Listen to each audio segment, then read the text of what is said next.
হোয়াটসঅ্যাপের মধ্যে আবার একটি দারুণ আপডেট চলে এসেছে। ধরুন হোয়াটসঅ্যাপের মধ্যে আপনি স্ট্যাটাস দেখছেন, স্ট্যাটাসগুলো দেখতে দেখতে ধরুন কারো একটা স্ট্যাটাস আপনার পছন্দ হয়ে গেল, সেই স্ট্যাটাসটা কিন্তু আপনি ডাউনলোড না করেও রিপোস্ট করতে পারবেন। অর্থাৎ অন্যের স্ট্যাটাস আপনি ডাউনলোড না করেও আপনার হোয়াটসঅ্যাপ অ্যাকাউন্টে স্ট্যাটাস দিতে পারবেন। তো এটা কিভাবে করবেন চলুন আজকের ভিডিওর মাধ্যমে দেখে নেওয়া যাক। তার আগে ভিডিওটি ভালো লাগে থাকলে অবশ্যই একটি লাইক করে যাবেন এবং এই ভিডিওটি আপনার বন্ধুদের সাথে শেয়ার করে তাদেরও দেখার সুযোগ করে দেবেন। তো আপনার হোয়াটসঅ্যাপটা যদি আপডেট করা না থাকে তাহলে প্লে স্টোরে গিয়ে প্রথমে আপডেট করে নেবেন, এরপর হোয়াটসঅ্যাপ অ্যাপ্লিকেশনটা ওপেন করে নেবেন। চলুন আমি ওপেন করে নিচ্ছি। হোয়াটসঅ্যাপটা ওপেন করার পর স্ট্যাটাসে চলে যাবেন। স্ট্যাটাসে গেলেই আপনার স্ট্যাটাসগুলো দেখতে পারবেন। এরপরে এখান থেকে আপনার যে স্ট্যাটাসটা পছন্দ, ধরুন আপনার একটা কোনো স্ট্যাটাস পছন্দ হয়ে গেছে, সেই স্ট্যাটাসটা কিন্তু আপনি ডাউনলোড না করেও আপনার অ্যাকাউন্টে দিতে পারবেন। কিভাবে করবেন দেখুন, এখানে দেখুন আমার একটা বন্ধু স্ট্যাটাস দিয়েছে, সেটা আমি ওপেন করে নিচ্ছি। এই যে স্ট্যাটাসটা আমি ওপেন করে নিলাম, এরপর নিচে দেখুন রিপ্লাই অপশন রয়েছে, তারপরে রিপোস্টের অপশন রয়েছে। এই রিপোস্টের অপশনে ট্যাপ করবেন।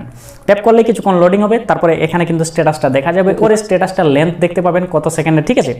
এরপরে এখান থেকে চাইলে আপনি একটু কাস্টমাইজও করে নিতে পারবেন। তার জন্য দেখুন এখানে প্রথমে মিউজিকের আইকন রয়েছে, এখানে ট্যাপ করে আপনি কিন্তু মিউজিক এড করতে পারবেন। তারপরে এখানে ট্যাপ করলে আপনি এখান থেকে ইমোজি এড করতে পারবেন এবং তারপরে ডবল এ যেটা অপশন রয়েছে এখানে ট্যাপ করে আপনি কিন্তু কিছু লিখতে চাইলে লিখতেও পারবেন।